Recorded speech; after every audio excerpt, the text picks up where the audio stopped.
pourquoi avoir fait venir Enzo Barnaba? Pour deux raisons. D'abord parce qu'il avait écrit, il a fait des recherches sur cette tuerie, ces massacres xénophobes, racistes, anti-italiens qui ont eu lieu donc il y a près de 120 ans, hein, à Aigues-Mortes, donc pas très loin d'ici, c'est la région, c'est le département du Gard, mais c'est le Midi, c'est pas loin, vraiment pas loin. Des massacres entre ouvriers, journaliers français et italiens, des massacres entre travailleurs aussi misérables les uns que les autres, dans le cadre d'une crise, qui était une crise économique aussi européenne, évidemment, mais dans lequel on retrouve des mécanismes qui sont à l'œuvre aujourd'hui. Alors, Enzo Barnaba avait publié déjà une première des recherches qu'il a compliquées ensuite, donc qui s'appelait Le sang des marais, Aigues-Mortes, 17 août 1893, une tragédie de l'immigration italienne. Donc c'était un essai, donc il avait été publié aux éditions Via Valeriano, préfacé par Émile Tenim. Et aujourd'hui, le livre, il y a peu de temps, le livre a été réédité à Toulouse sous le titre Mort aux Italiens, qui est parlant et qui est juste, parce que aujourd'hui, vous savez, je l'ai écrit sur ma page Facebook aujourd'hui, les Italiens, c'est nos voisins, c'est nos frères, c'est nos cousins, enfin, voilà, c'est ça qu'on dit. Les Espagnols, pareil, les Polonais, etc. Oui, oui. Sauf que les Italiens, c'était les Babis. Hein, les Babis, pour ceux qui comprennent le provençal. Hein, c'était toute une série comme les Espagnols, les Espagnols, etc. Les Polacs, et on connaît. Et soi-disant, on présente aujourd'hui des immigrations, voire des réfugiés qui seraient absolument inassimilables, mais il y aurait eu des autres qui auraient été assimilés parce qu'ils étaient assimilables. Sauf qu'on passe sur les tueries, des massacres par Aigues-Mortes. Alors, j'ai fini ma présentation. Enzo va répondre à toutes vos questions, présenter les choses.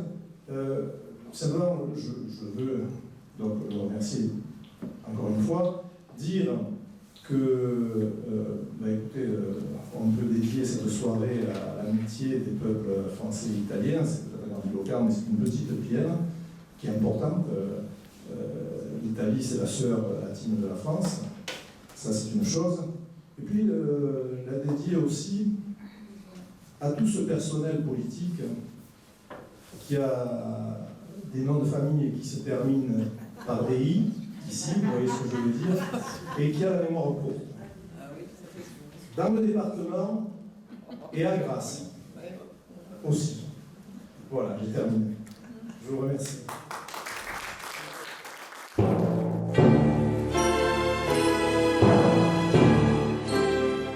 Bonsoir, et merci pour m'avoir invité, pour les paroles qui ont été dites.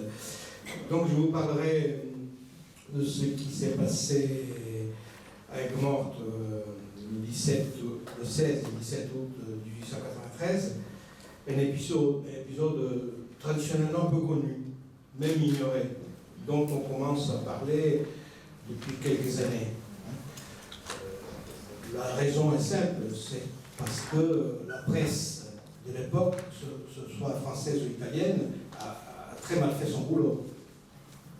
Donc les Français en fait n'ont pas su ce qui s'est passé à Aigues-Mortes. On regarde certaines... Par exemple, l'hebdomadaire le plus lu à l'époque, ça s'appelait la tribune illustrée, l'illustration.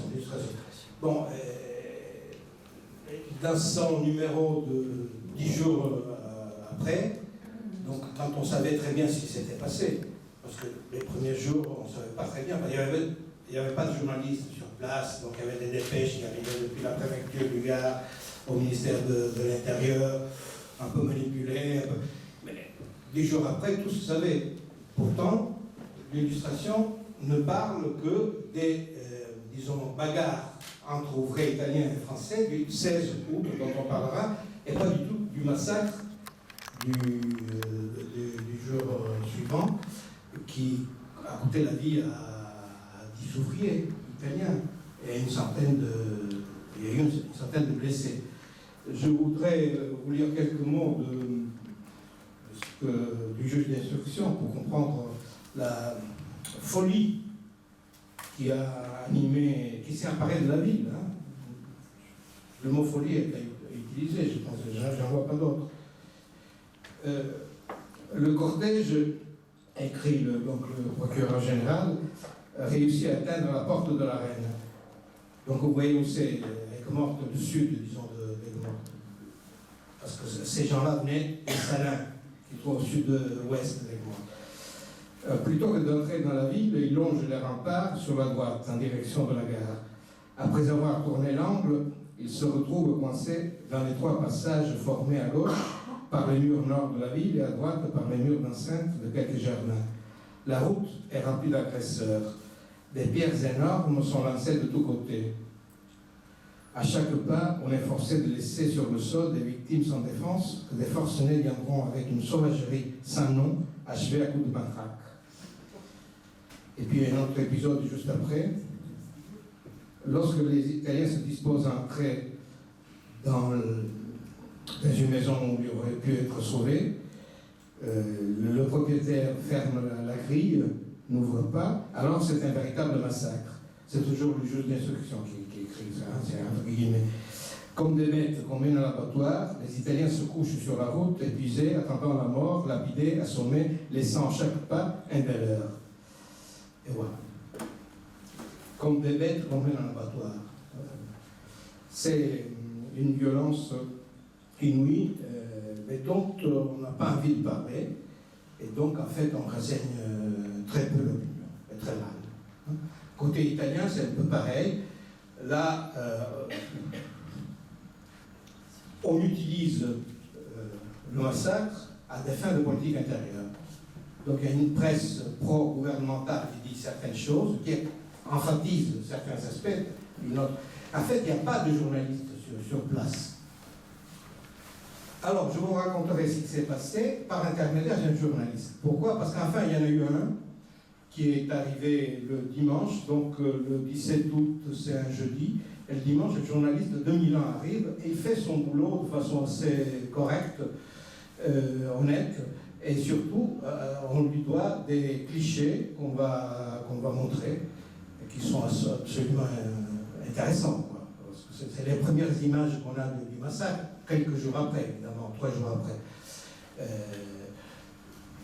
Pour ce qui est du côté français, il y a une enquête excellente faite par un journaliste nîmois, mais un mois après. Elle est impeccable, mais ça ne sert pas à éclaircir la chose au niveau de l'opinion. Donc ce journaliste, qui était le directeur adjoint d'un hebdomadaire italien qui avait la même fonction, disons, de l'hebdomadaire parisien qu'on a cité, s'appelait Eduardo Ximénez. Et donc, grâce à son nom, quand il le faut, il fait semblant d'être espagnol, donc il n'a pas de problème. Et donc, dès que les premières dépêches des agences arrivent à la rédaction, il se rend compte qu'il faut intervenir, il prend son appareil photo qui pèse 39 kilos, avec 40 clichés, et il part en direction d'Aigues-Mortes. C'est-à-dire, il prend le train il y a Milan, il prend le train pour Gênes, à Gênes-Échange, à Ventimille, etc. Et ça, c'est côté, donc, dans le chemin de fer français, à Menton, disons, il trouve ce prospectus qu'il manipule, qu'il italianise à l'intention de ses lecteurs, hein, pour situer Aigues-Mortes. J'ai vu qu'il y a aussi votre ville, la ville de Grasse, etc. Et parce que tous les Italiens, évidemment, ne savent pas situer Aigues-Mortes. Donc, il change encore une fois de train à Nîmes, et à Nîmes, il tombe sur le maire d'Aigues-Mortes, qui a été appelé par le ministre de l'Intérieur à Paris, et là, lui aussi, il est en train de changer de train. Donc, les deux se rencontrent, et le maire d'Aigues-Mortes, en pleurant, lui dit « J'ai honte de ce qui s'est passé dans la ville que j'administre ». Alors là, le journaliste s'y mêle, ne comprend plus rien. Parce que d'après la presse italienne, d'après les dépêches qui sont arrivées depuis Paris, que la presse italienne répand dans la péninsule, c'était le maire, le commanditaire, disons, des crimes. Alors ce pauvre monsieur Terrasse, qui chiale, ça ne serait pas. Donc il se dit, et il le dit dans son article, ce que j'ai appris jusqu'à maintenant, je le mets de côté, je vais voir exactement ce qui s'est passé et faire une enquête assez comme je l'ai déjà défini, correcte, honnête.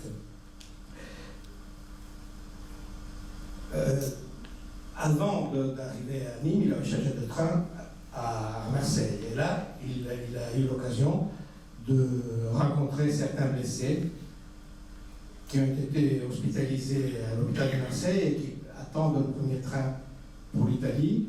Et on les verra photographier. Alors les photographies, en fait, avec ces 40 clichés, ils sont reproduits pour la plupart en xylographie. C'est-à-dire que les moyens techniques de l'époque ne permettaient pas de reproduire de façon nette, claire, les photos dans les quotidiens, du moins, dans les hebdomadaires. Et donc, il y avait des équipes de nègres, disons, qui recopiaient les photos. Donc, on va le voir. Parfois, on les animait. Donc, il y a la photo du bâtiment, par exemple, et puis, s'il y a pu, les personnages qui 3 jours auparavant, ont pu être là et faire ce que il a pu, on lui a raconté comment un journaliste il a pu reconstituer. Mais en Italie, on a des exemples. Quand j'étais gosse, il y avait un journal qui s'appelait la Domenica del Corriere. La première tâche, c'était ça. C'était des dessins. L'enfant qui tombait du 4e étage. Et comment ça se fait que le dessinateur était là? En fait, voilà, une reconstitution de l'immeuble, et puis bien sûr, d'après ce qu'on a pu raconter aux journalistes, on a animé la scène. Donc il arrive à Aigues-Mortes, et la première chose qu'il fait, il va au Salin pour voir ce qui se passe là-bas. Les Salins se trouvent à 1 kilomètre de la ville. Et voilà, là il y a ce qu'on appelle les gerbes, qui sont encore là. Là, les gerbes, on les transporte, le sel des gerbes, avec des brouettes, on les transporte pour les faire constituer des camels, comme on dit, c'est-à-dire des pyramides de 6-7 mètres de haut. En voilà une en construction. Donc là, c'est le travail le plus pénible, parce qu'il s'agit de faire monter dans ces brouettes le sel, le transporter sur cette planche, et au fur et à mesure, c'est de plus en plus raide. Imaginez 7 mètres d'eau, et la brouette est chargée de 100 kg environ. Donc c'est un travail réservé à des jeunes. Et on travaille à la tâche. C'est une tâche par équipe. La compagnie des Salins du Midi, c'est toujours la même, c'est celle de la Palense. C'était constitué 15 ans auparavant, au détriment des petits producteurs. Et grâce au fait qu'Aigues-Mortes, le chemin de fer était arrivé, comment dirais-je, le marché se multiplie, et donc la nécessité de produire le plus possible, et on trouve le système du travail à la tâche. Donc la compagnie n'embauche pas, elle traite avec ce qu'on appelle des bailles, c'est-à-dire des caporaux, on pourrait dire, des vendeurs de travail d'autrui, quoi, qui s'occupent donc de la main-d'œuvre dans tous les sens, d'embaucher, de payer, de la subsistance. Et j'ai trouvé dans un journal de l'époque, un journal parisien qui s'occupe plutôt des carriers, mais un travail qui présente beaucoup d'analogies avec le travail de la récolte du sel, un article, c'est un journal de la Bourse du Travail, contre ce système du travail à la tâche, qui est à la source d'une exploitation énorme. Pourquoi? Parce qu'il y a une concurrence entre les différentes équipes. On est payé par rapport aux matériaux et à l'intérieur de la même équipe, parce qu'on est payé tous de la même façon. Et si qu'on ait travaillé davantage ou pas. Et quand les équipes ne sont pas homogènes, la tension est évidente.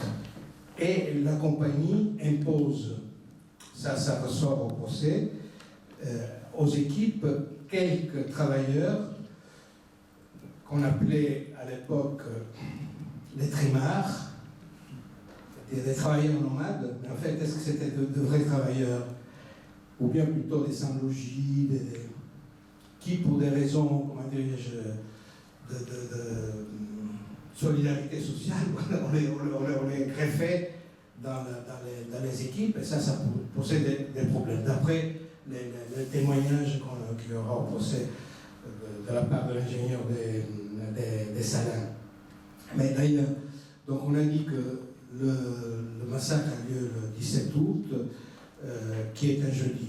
Le dimanche d'avant, à Zurich, s'était clôturé le congrès de la Deuxième Internationale. C'est le congrès qui lance le mot d'ordre prolétaire de tous les... Le mot d'ordre aussi des 8 heures de travail. Hein. Ça a été lancé à Zurich en 1993. Et entre autres, il y a un document contre le travail à la tâche, qui est défini comme le système le plus terrible, je ne me souviens plus, de concurrence entre travailleurs. Et tout ça dans un cadre assez pénible, hein, parce que donc on est au mois d'août, le paludisme sévit, il n'y a pas d'eau, il y a de l'eau pour boire, il y a des tonneaux, on transporte des tonneaux depuis la ville où il n'y a pas d'accord d'eau courante en ville. Hein, mais on ne peut pas se laver. Donc, comme le travail de la récolte, tu sais, là on est dans la période de récolte, parce que pendant 11 mois, on remplit les tables salantes d'eau avec le système des rouets, et on attend l'évaporation. Au fur et à mesure, voilà, quand au début du mois d'août, le tapis saumâtre arrive à 6, 7, 8 cm, on peut commencer la récolte. Donc on casse, et puis on fait ce travail de levage du sel. Et il faut que ce soit fait le plus rapidement possible, par le fait que la tâche pousse à ça. Parce que une pluie inattendue pourrait détruire au mois d'août, à la fin du mois, les pluies arrivent, les orages arrivent, pourraient détruire une année de travail. Donc, normalement, il y a une cinquantaine de sauniers qui s'occupent des salins. Mais pendant la récolte, il en faut beaucoup plus, beaucoup. C'est-à-dire 1400, 1500. D'où est-ce qu'ils viennent? Il y a très peu d'Aigues-Mortaies qui font ça. Ce sont des gens qui viennent d'ailleurs. D'ailleurs, des Cévennes, notamment depuis toujours. J'ai trouvé des documents du XVIIe siècle où des voyageurs trouvent des Cévenols dans les Cévennes d'Aigues-Mortes. Et ils sont étonnés. Et d'ailleurs, dans les Cévennes, on disait, il y avait un chant, souvenons qui disait Kau avertuat paire et maire per anar à Pekai. Il faut avoir tué son père et sa mère pour aller travailler à Pekai, Peké, au salin Peké, au salin d'Aigues-Mortes. Parce que c'était un travail de baignard. Et j'ai connu un vieux monsieur qui me disait, mon grand-père me disait toujours, si tu n'es pas gentil, tu finiras à Peké. Donc dans la mémoire, cette note était présente cette histoire. Donc une bonne partie, c'était des paysans des Cévennes qui arrondissaient, disons, appelons ça leur salaire annuel par ça, mais aussi d'autres qui venaient d'Italie. L'Italie, notamment de Cuneo, les montagnes de Cuneo et de Pise. C'était les deux pôles principaux. Il y en avait d'autres, hein. Il y avait des Lombards aussi, mais surtout le Cuneo. Et c'était des équipes qui étaient formées par les bailes, mais en italien, moi j'ai traduit le mot baile par caporal. C'est celui qui recrute, celui qui donne. Enfin, c'est pas grave. Ce mot est encore aujourd'hui utilisé je ne sais pas si vous l'utilisez, mais à Arles, je l'ai trouvé encore aujourd'hui. Le chef d'équipe dans les campagnes. Et, qui est aussi qui fait l'objet d'une critique très sévère dans un autre journal syndical, cette fois-ci d'une bourse du travail de Marseille. Un docker marseillais qui, toujours en 1993, décide de laisser tomber le port pour aller travailler dans un salon à côté de Montpellier. Et au bout de son expérience, il dit fini. Les bails, ce sont des mots très vieux, salauds, qui exploitent les travailleurs. Donc il faudrait revendiquer l'embauche directe de la part de la compagnie. Donc c'est un travail pénible à cause des rythmes, à cause du cadre. Le manque d'eau dont je parlais qui t'empêche de toucher, de laver. Donc tu restes avec le sel qui se dépose sur ta peau pendant les 2 semaines de la saison, les 3 semaines même de la saison, tu n'enlèves pas. Ainsi de suite. Donc notre journaliste, il photographie ce que vous voyez et il demande aux travailleurs, mais comment ça se fait? Les Italiens sont partis et là, il nous faut de la main-d'œuvre. Donc il croit comprendre que ce n'était pas vrai ce qu'on racontait, que les Italiens enlevaient le travail aux Français. Parce que, en fait, c'est un peu plus compliqué que cela. Mais il y a du vrai. Il y a du vrai. En fait, c'est plus compliqué. Pourquoi? Parce qu'à ce moment, quand il arrive, il y a l'instruction qui est en cours, et donc beaucoup de Français sont partis. Donc il y a... Mais d'après la compagnie des Salins, cette année, et d'après le consul d'Italie à Marseille, cette année-là, il n'y avait pas plus d'Italiens que d'habitude. Donc un détail. Et là, ce sont les premiers incidents. Il y a quelques erreurs de la part du dessinateur. Par exemple, il y a un pistolet, 2 même. Non, le premier jour, le 16, il n'y a pas eu d'armes à feu.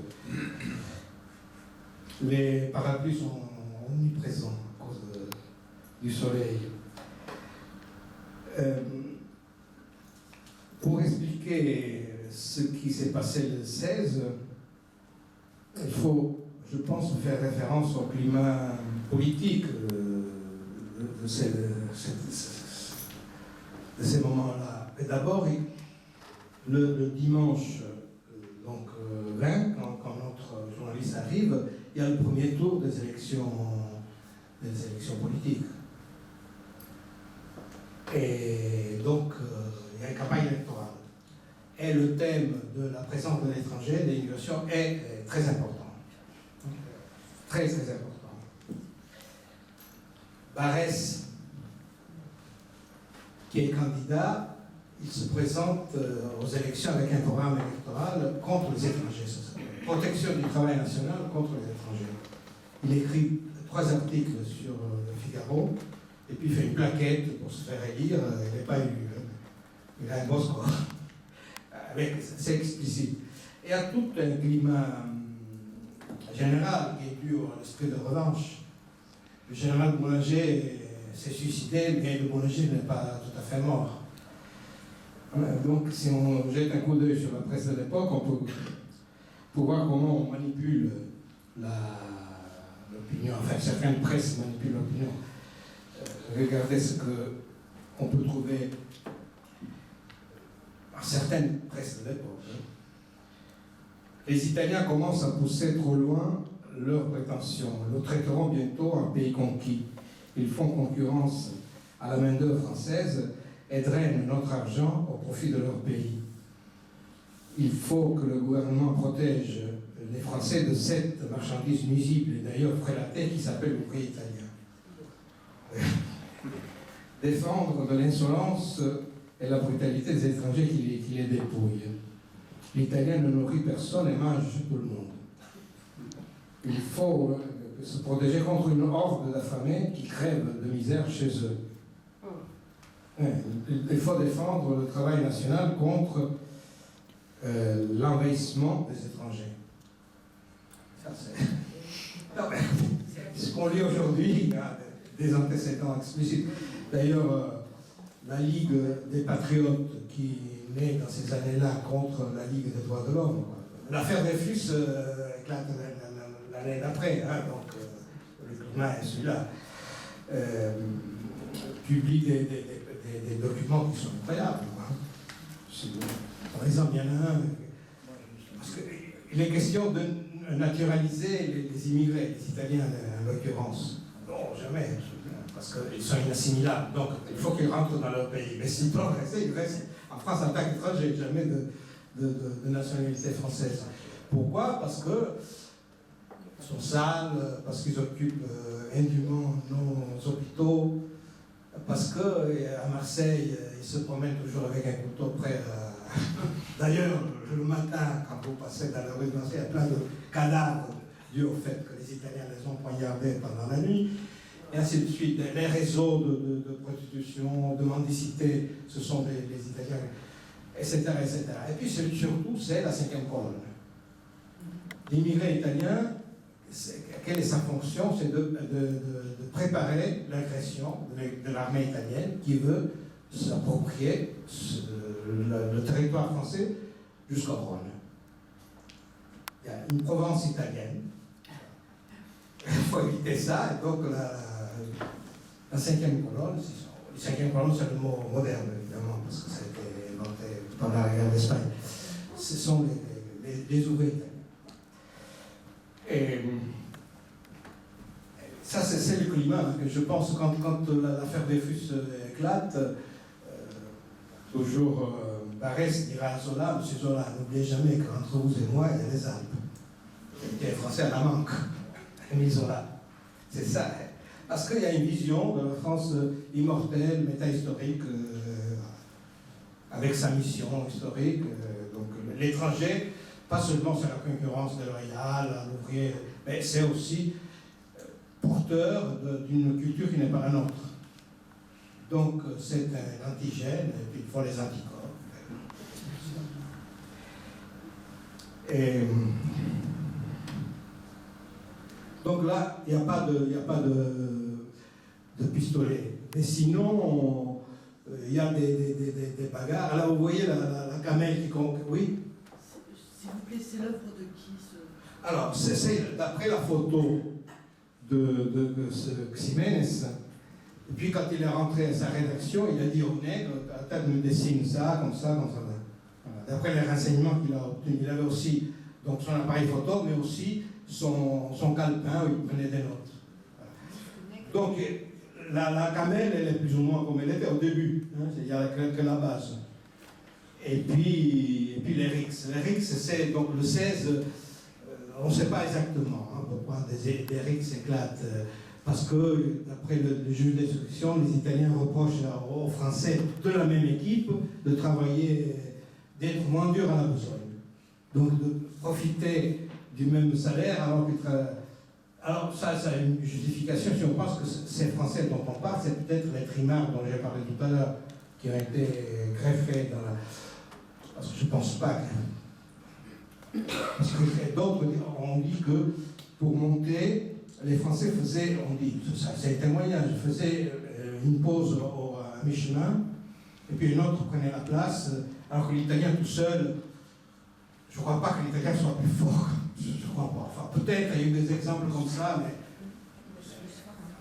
les cadences sont terribles, parce que ce soit le paysan piémontais ou le paysan sévenol, il est là pour faire plus de fric possible. L'italien, il dit, grâce aux 15 jours de saison, il y a des témoignages, hein, parce que quand, après les événements, donc les Italiens rentrent en Italie, et dans les gares de Ventimille, de Savone, de Turin, etc., il y a la presse qui les attend, donc ils ramassent les témoignages. Donc il y a des sources, des archives qui sont importantes, la police et tout ça, mais aussi il y a les témoignages directs de ces gens, les protagonistes, qui sont très intéressants, qui rendent le cadre plus, comment dire, le tableau plus vif. Et grâce à ce travail, moi, quand je rentre, je peux m'habiller et me chausser de façon potable, politamente, disent pendant une année. C'est ça, donc on est là pour gagner le plus possible. Et il y a des insultes d'un côté et de l'autre, des échauffourées. Vous venez manger notre pain, feignant, ce genre de trucs. Et puis quelqu'un part à Aigues-Mortes en disant les Italiens ont tué 4 des nôtres. C'est totalement faux, hein, totalement faux, mais le bruit se répand dans la ville. Et quand le juge de paix arrive, dans l'après-midi de ce 16 août, il constate que rien n'est vrai. Et quand il rentre à Aigues-Mortes, on ne veut pas le croire.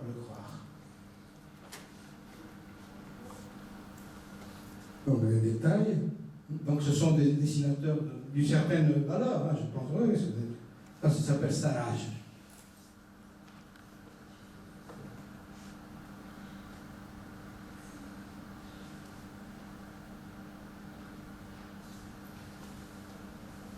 Les armes à feu n'apparaissent que le lendemain. Là, donc, c'est Giovanni Giordano, qui est une sorte de comment dirais-je, c'est lui qui parle pour les Italiens, qui est le porte-parole des Italiens, pour ainsi dire. Il parle bien français et il est de langue occitane. Il est occitan. Encore aujourd'hui, dans son village, qui est un village à 1400 mètres, quand vous faites le col de Tende, après Tende, le premier village italien, il y a un mot qui s'appelle Palafré, et là, il parle encore aujourd'hui, ça parle occitan, hein, ça ne parle pas piémontais. Donc imaginez à l'époque. Donc, comme les autres, c'était aussi des occitans, c'est absolument absurde, mais c'est ce qui s'est passé. Et donc, Giordano, c'est lui qui un peu le porte-parole. Et en plus, il est sans papier, parce que l'année d'avant, il avait volé une chemise, et donc il avait été accompagné à la frontière de Ventimille, et puis par Côte de Tendre, il était revenu en France. Parce que dans ces villages, la notion de frontière est récente, parce que les gens faisaient la floraison d'un côté ou de l'autre, parlaient la même langue.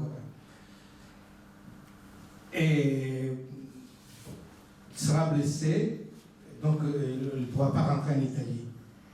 Et donc il sera accusé de tous les crimes possibles, alors que puis, le procès démontrera qu'il est pour rien. Son seul crime, c'est d'avoir, le 16, quand le juge de paix est arrivé avec des gendarmes, il a pris une godasse, lancé en direction des gendarmes, c'est tout.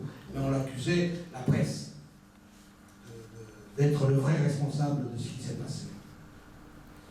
Un des morts, vous verrez sa photo avant d'être enterré, lui aussi, c'est un occitan. Un village toujours des montagnes de Cuneo, où encore aujourd'hui, on parle occitan. Ça s'appelle Frassino.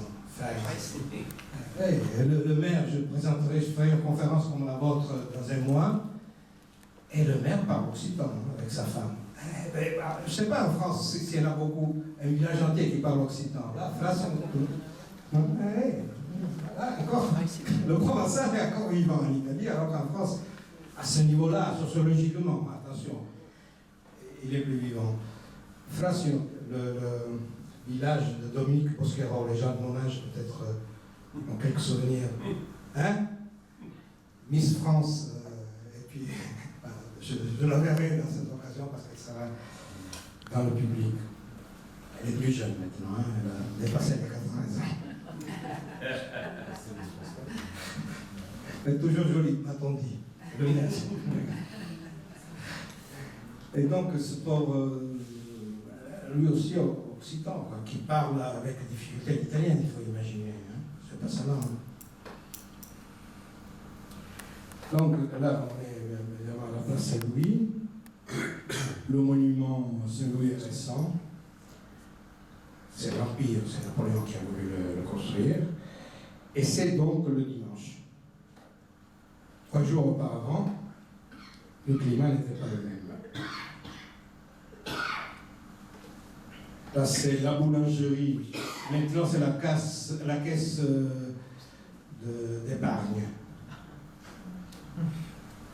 Et cette boulangerie, ce sera un des endroits où le massacre se déroulera, comme vous le verrez ici. Voilà.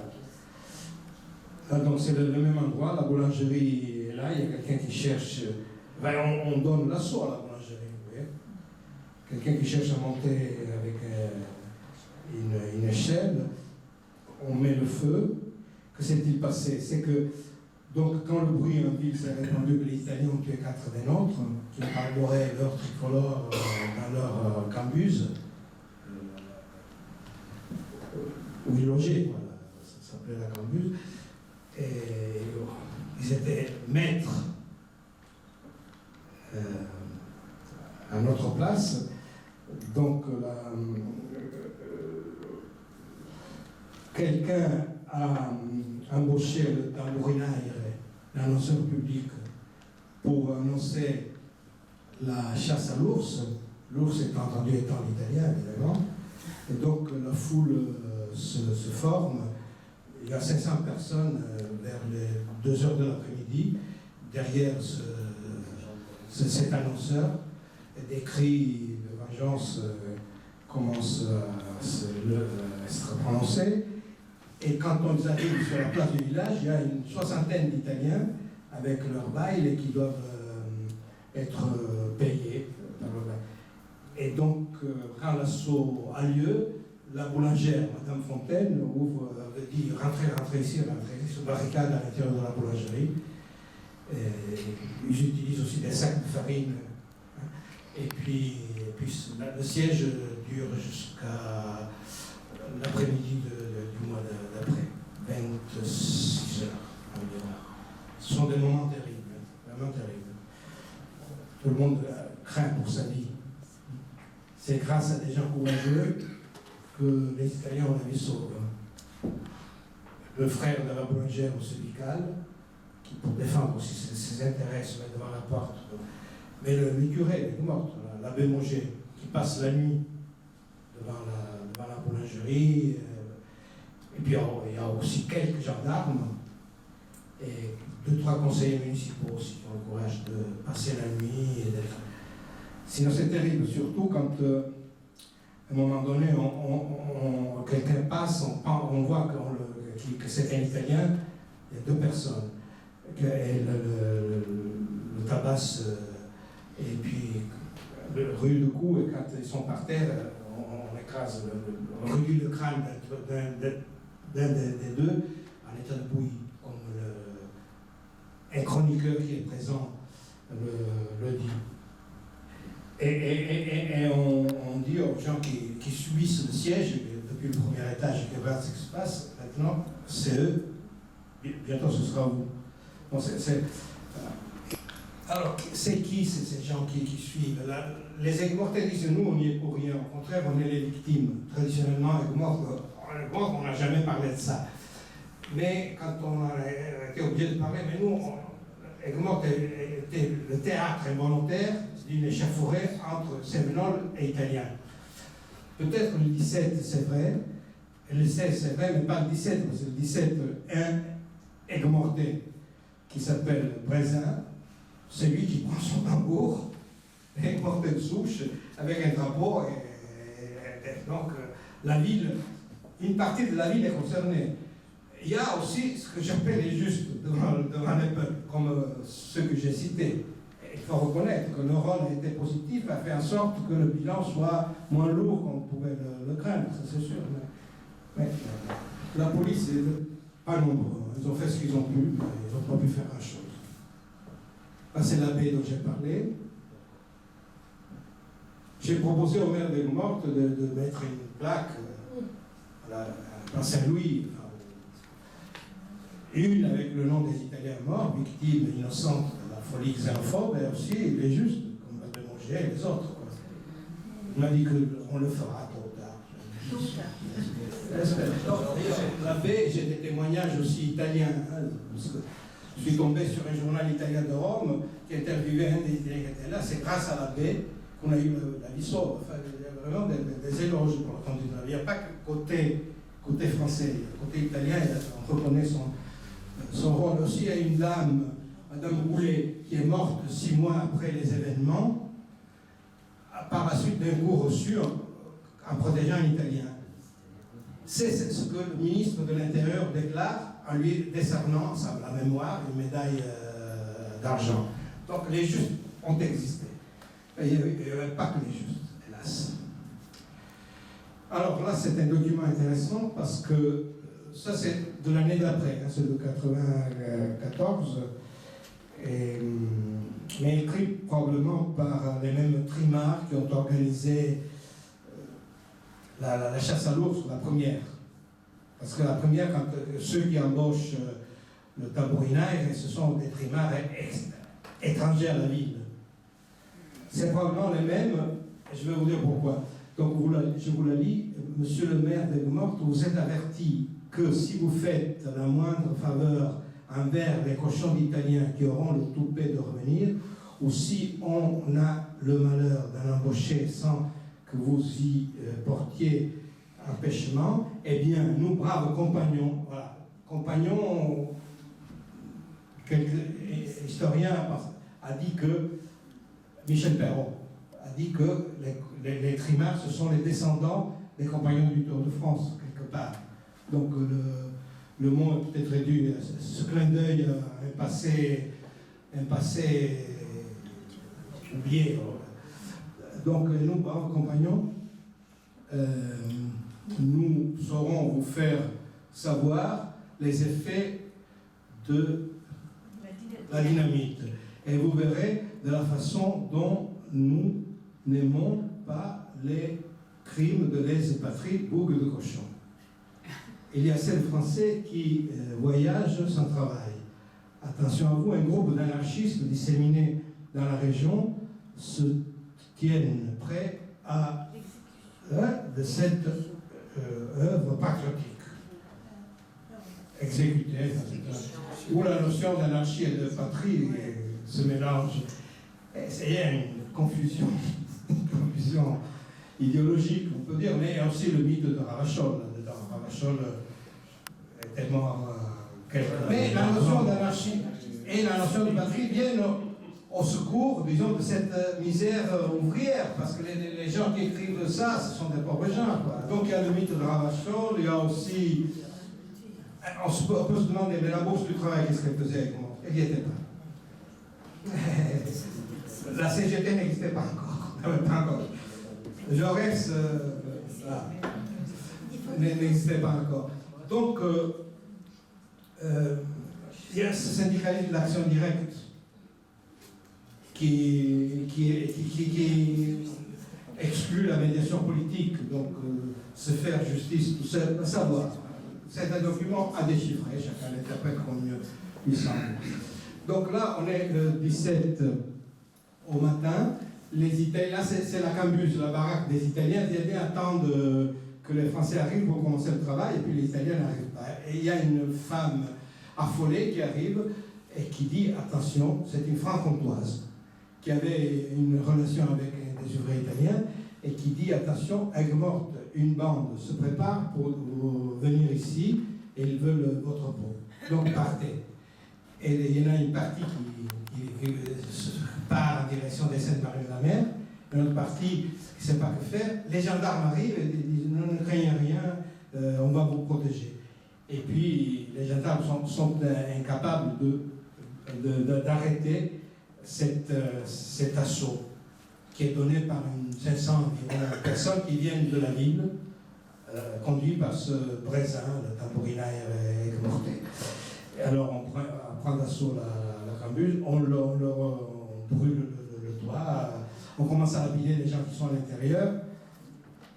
Et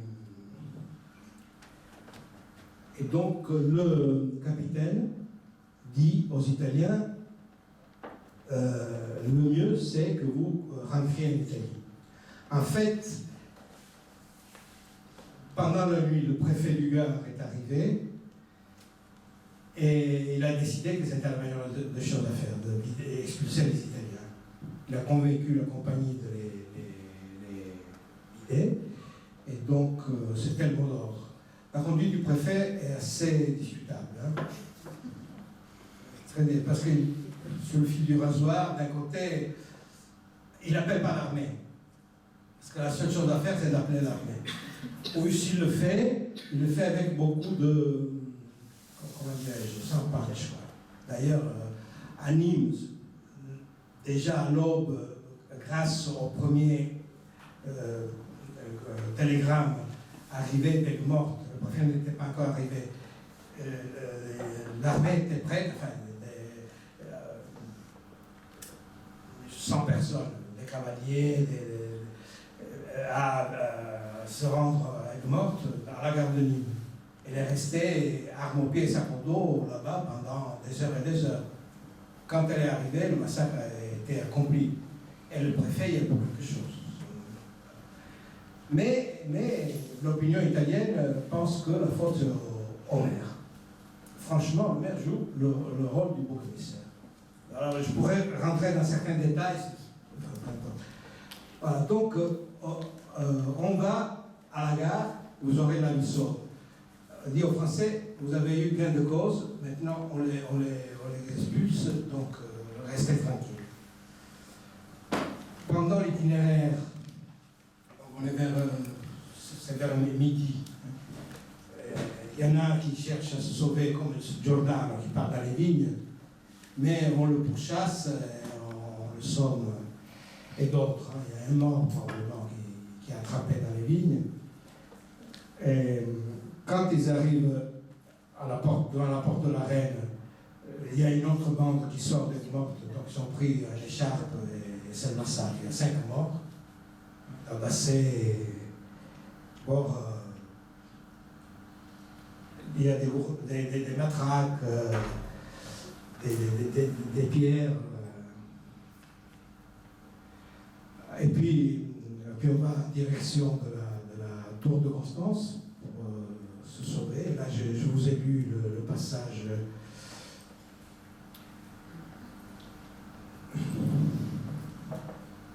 Là, c'est donc le dimanche, devant la même porte, on fait la sieste, quoi. Et le journaliste italien qui demande, mais qu'est-ce qui s'est-il passé? Ah, reviendront pas de sitôt. Ils ont eu leur dû. Il y a un processus d'auto-absolution.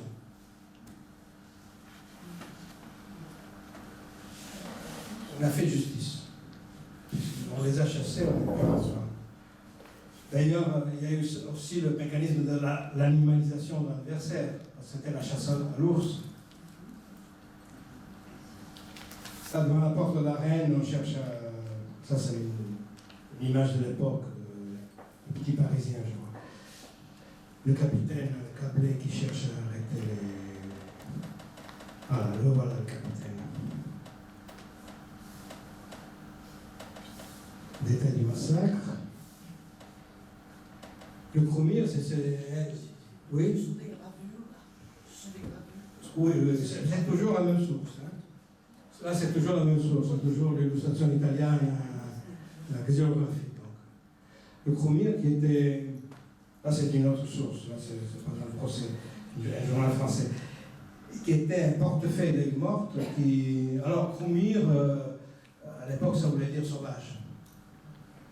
Parce que dans la presse, comment dirais-je, colonialiste, les Cromir étaient représentés comme des pillards, des méchants, et donc il fallait que l'armée intervienne en Tunisie. Eh ben, d'où le traité du Bardo qui s'en est suivi. Eh oui, le traité du Bardo qui s'en est suivi grâce à... Et donc, ce soldat, c'est quelqu'un qui achevait les Italiens. Quand il y en avait un qui respirait encore, il disait, Crumir, il y en a un qui respirait, lui arrivait avec son bâton.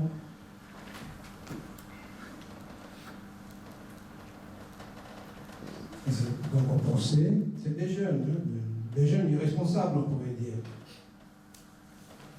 C'est la tour de Constance où les 30 Italiens qui restent, ils sont partis depuis leur rambuse à 80, et sont arrivés à 30. 50 sont partis dans les vignes, ou bien ont été blessés ou tués. Là, c'est le jeune de Frassino Bonetto s'appelait avant d'être enterré. Là, ce sont les réchappés des morts à la gare Saint-Charles. Donc, Ximénez a rencontré avant d'arriver à Nîmes. Ce sont des démontés.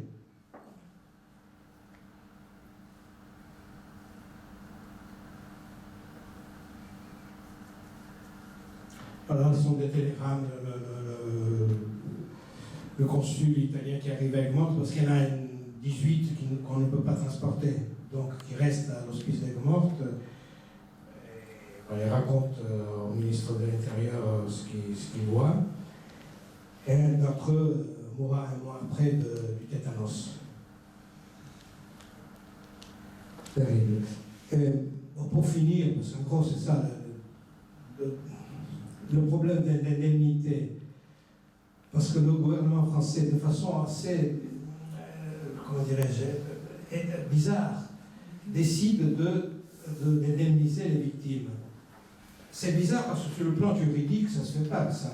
Pourquoi? Parce que ce n'est pas l'État français qui est responsable, ce sont des ressortissants, des citoyens qui sont responsables de ce qu'ils ont fait. Si je vais à Paris, je casse un truc, ce n'est pas l'État italien qui va payer ma casse.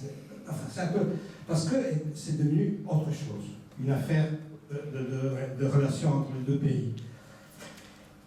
Et donc il verse 600 000 francs. Les Italiens dans toute la péninsule décident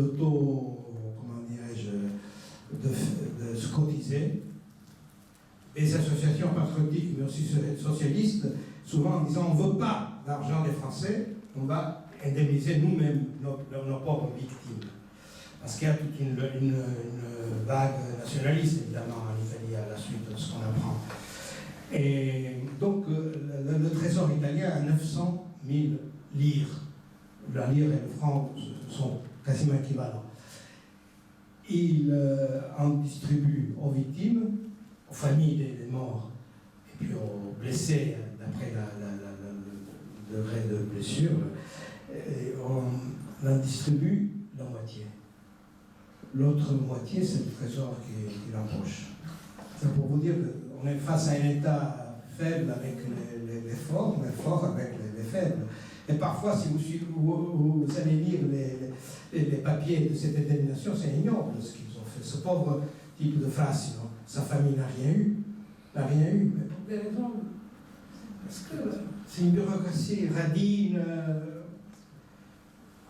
Et donc, le procès, je finis avec le procès. Le procès a lieu vite fait au mois de décembre, en 5 jours, même pas 4 jours, et ça finit par une absolution générale. Alors que le Crumir, par exemple, c'était auto-accusé. Oui, j'ai tué. Dès qu'on me disait il y en a un qui respire encore, je frappais pour tuer. Malgré cela, pourquoi? Parce que les juges populaires le procès a lieu à Rambouillet. Pourquoi? Parce que il y a eu dans le Gard un comité qui défendait les accusés. Donc, par cause de suspicion légitime. Mais aussi, d'après un historien parisien, parce que peut-être à Angoulême, le procureur général était plus favorable à écouter le point de vue du gouvernement. D'ailleurs, le ministre garde des Sceaux écrit au procureur général en disant « Attention, là, ce n'est pas un procès comme les autres, c'est de l'intérêt national. » D'ailleurs, pour la presse, ça devient l'affaire Giordano et autres. Parce que Giordano est le responsable, c'est lui qui a commencé le 16. Giordano. Et donc, et puis cette presse, disons, hyper nationaliste qui se déchaîne, le sang français est versé le premier. Hein? Et donc, ces juges, si vous prenez le journal d'Angoulême, qui s'appelle encore aujourd'hui Le Matin Charentais, que vraisemblablement je lisais, il y a toute une revue de presse, la presse la plus boulangiste qui soit. Donc, le bon patriote, il défend ses compatriotes, il n'a rien fait. En plus, le gouvernement italien est en train de signer un accord.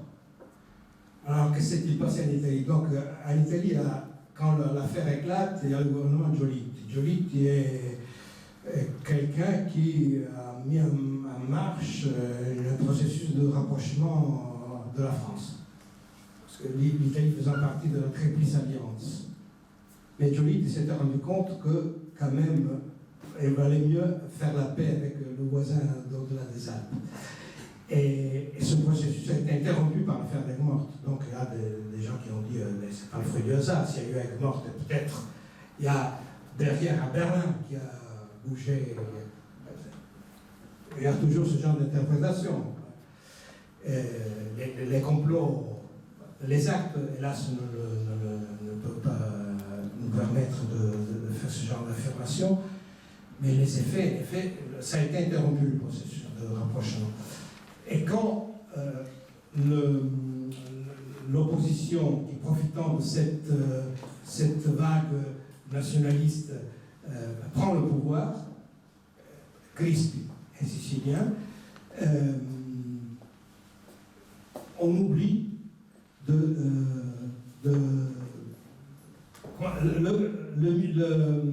je cite, j'ai fini, hein, je cite seulement cette lettre envoyée par l'ambassadeur italien à Paris au nouveau ministre des Affaires étrangères, donc nationaliste, anti-français. Qu'est-ce qu'on fait à Aigues-Mortes? Il dit, mais l'avocat suffit, ne brouillons pas contre eux. Enfin, on s'en fiche. Les morts, pour l'opinion italienne, pour le gouvernement italien, ce sont des citoyens de deuxième zone. D'ailleurs, dans l'Italie de l'époque, il n'y a que 7% de la population qui vote. Ce n'est pas ces immigrés qui votent. Et, comme le dit, j'ai cité Michel Perrault, l'élimination s'arrête aux frontières de classe. Les cadavres des prolétaires émus beaucoup moins que les cadavres des bourgeois.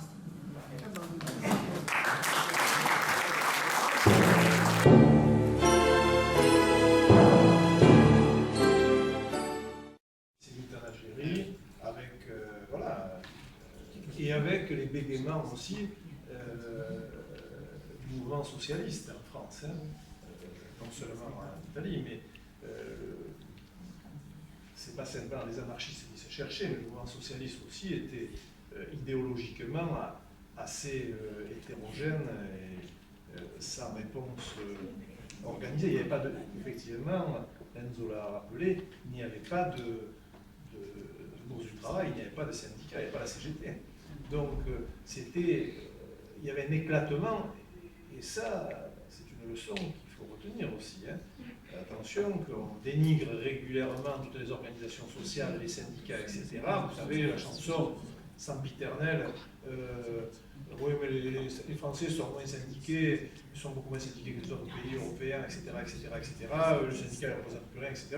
Attention à la régression que ça entraînerait une disparition des organisations sociales et des organisations syndicales, mutualistes, etc. Parce que c'est tout ça, hein, cette mouvance qui est en cause dans ce discours-là. Et donc, là, on est dans les balbutiements, dans l'émergence tâtonnante, parce que il y a aussi, dans le mouvement socialiste, il y a aussi, c'est le moment où Drummond est élu aussi, il y a aussi tout le courant antisémite qui est contre les banquiers juifs et qui associe aussi bien le prolétaire juif que le banquier juif. L'ennemi, c'est le juif. C'est pas le banquier, c'est le juif. Tous les juifs étant des banquiers, comme chacun sait. Et ainsi de suite. Et cette xénophobie, cette façon de présenter les choses, les conditions ne sont pas du tout les mêmes, mais il faut être quand même très attentif. Moi, quand on entend et quand on lit un certain nombre de propos qui ont été tenus récemment à propos des réfugiés, hein, c'est encore autre chose. Mais enfin, quand on lit que le New York Times du 14 octobre 1906, il écrivait à propos des Italiens, c'est dans de sombres taudis, sur des montagnes de détritus, que ces enfants vivent et trient tout ce qui a été rejeté par la société. La saleté qui les cerne, l'odeur de moisi de leur logis humide, tout cela leur est agréable et les rend heureux. Ben oui, c'est pas mal quand même. Hein. Ou encore, le même journal en 1878, les Italiens des classes inférieures se sont toujours fait remarquer par leur activité de mendicité. Il semble que beaucoup d'entre eux aiment mendier. Ça, c'est le New York Times. Alors, le rapport de la Commission américaine de l'immigration, il parlait de troupeaux d'ignorants vicieux, en parlant des Italiens. Tout ça prépare le terrain à Sacco et Vanzetti, hein, évidemment. Et quant aux Australiens, qui n'ont jamais été en reste non plus, l'Australian Workman du 24 octobre 1890 parlait des fainéants envahissants comme des criquets. Voilà. Alors, il faut l'avoir en tête parce que ce langage, hein, Renzo parlait de Zola, mais les attaques, par exemple, les attaques du fils d'Audet, Léon Daudet, qui était éditorialiste de l'Action française. Alors ça, c'est beaucoup plus tard. Mais contre Émile Zola, c'est quelque chose d'immonde. Hein, et ça va dans le même sens. Hein. On mettait le doigt sur le fait que Émile Zola était d'origine italienne, etc. Comme s'il y avait une essence française autre que celle qu'enseigne l'histoire, c'est-à-dire un brassage permanent et heureusement depuis la Révolution de 89, l'adhésion aux principes républicains. C'est ça qui fonde la France. Aujourd'hui, la France d'aujourd'hui, c'est l'adhésion aux valeurs républicaines. Ouais. Second cadre républicain. Une seconde complémentaire. Cette fascination ponctuelle, on peut appeler ça, fait penser à celle de 1930 et celle qu'on observe aujourd'hui, et qui sont en plein dans les processus de crise. Les schémas, je vais donner la parole à Simon Guérin, le schéma idéologique et le discours est exactement le même. L'étranger et le danger, il est inassimilable, nous on est des purs, on est menacés. C'est toujours ce langage-là. Simon, pardon. Oui, moi je voudrais d'abord, en préambule, remercier le conférencier de nous avoir permis de découvrir un acte qui s'est passé pas loin de chez nous, dans notre région, et de l'avoir ouvert des similitudes avec le climat d'aujourd'hui. Comme tu le disais, Paul, je crois que plus que jamais, il faut multiplier ce type d'intervention pour faire réfléchir nos concitoyens. C'est d'une brûlante actualité ce que vous nous avez dit. Mais je voulais demander à notre conférencier son point de vue sur une réflexion qui m'est venue au moment de son exposé. Je travaille par ailleurs sur d'autres dossiers de cette époque aussi, et le moins qu'on puisse dire, c'est que le climat de ce moment-là, de 1890, il est délétère en France. Il n'est pas bon. Tu parlais de Zola, Enzo, on aurait pu parler de Gambetta. Pareil, après la guerre de 1870, il a été l'objet lui aussi d'injures et on lui reprochait ses origines italiennes, etc. Donc il y a un climat qui n'est pas bon. Et ce climat, il est d'autant plus délétère qu'il va se traduire pour nos grands-parents et nos arrière-grands-parents de manière concrète. En effet, l'Italie, à cette époque-là, est rentrée dans le jeu de la triplice. C'est-à-dire qu'elle a signé des accords militaires avec l'Allemagne et l'Autriche-Hongrie. Et la France redoute par-dessus tout, la France nationaliste, telle d'après 1870, elle redoute l'isolement diplomatique, l'isolement international. D'autant qu'elle est en conflit avec l'Angleterre, avec les conquêtes coloniales, avec les affaires de Fashoda qui sont toujours présentes à l'esprit. Et donc le gouvernement français est très inquiet et il va prendre des mesures concrètes à l'encontre de l'Italie. En 1887, le gouvernement français décide de transformer parmi les 41 bataillons de chasseurs à pied, il en prend 12 et il les transforme en bataillons de chasseurs alpins pour couvrir la frontière italienne uniquement. Et nous, Grassois, on est concernés parce que le 23e chasseur, il arrivera à Grasse en 1888. Les dates, donc j'ai besoin de votre avis. Deuxièmement, 1888, il ne faut pas oublier que l'armée à l'époque, elle a un recrutement, elle est faite de conscrits, donc de gens qu'on va chercher, et le recrutement est local. Ça veut dire que les bataillons de chasseurs alpins qui sont sur la frontière italienne, français, sur la frontière italienne, ils recrutent dans la 15e région militaire, et le Gard fait partie de la 15e région militaire, comme le Var, les Bouches-du-Rhône, les Alpes de Haute-Provence et bien sûr les Alpes-Maritimes. Et donc les conscrits, depuis 1888, ils sont passés entre les mains des officiers des chasseurs alpins, qui eux ne sont pas républicains. On le verra bien en 1914, l'encadrement d'active, pour la quasi-totalité, il est nationaliste, il est patriote, mais bien au-delà. Il est nationaliste. Je ferai la démonstration le mois prochain dans une autre conférence. On est près de donner. Et donc ces jeunes qui sont passés entre les mains de ces bataillons de chasseurs alpins, quand ils rentrent chez eux, ils sont dans ce climat.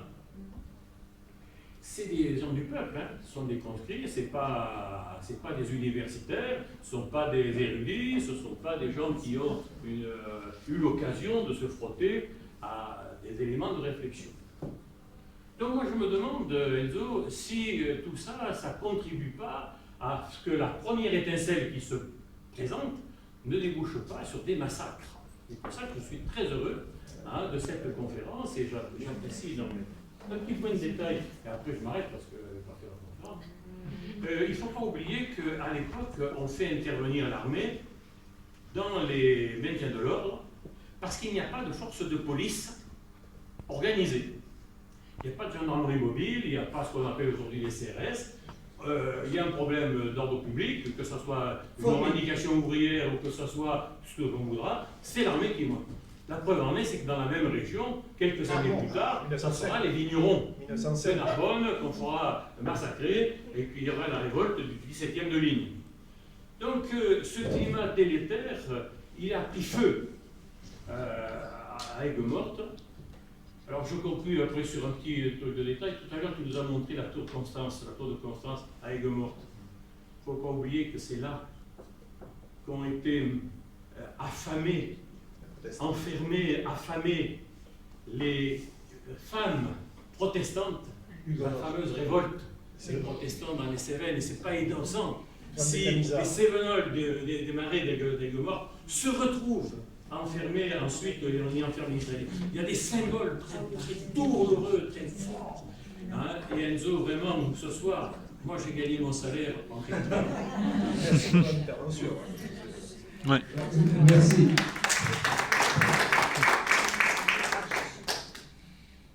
Pour ce qui est de la tour de Constance, comme vous le savez, elle est consacrée consacré à la tolérance actuellement. Il y a des panneaux, des classes qui viennent faire des idées.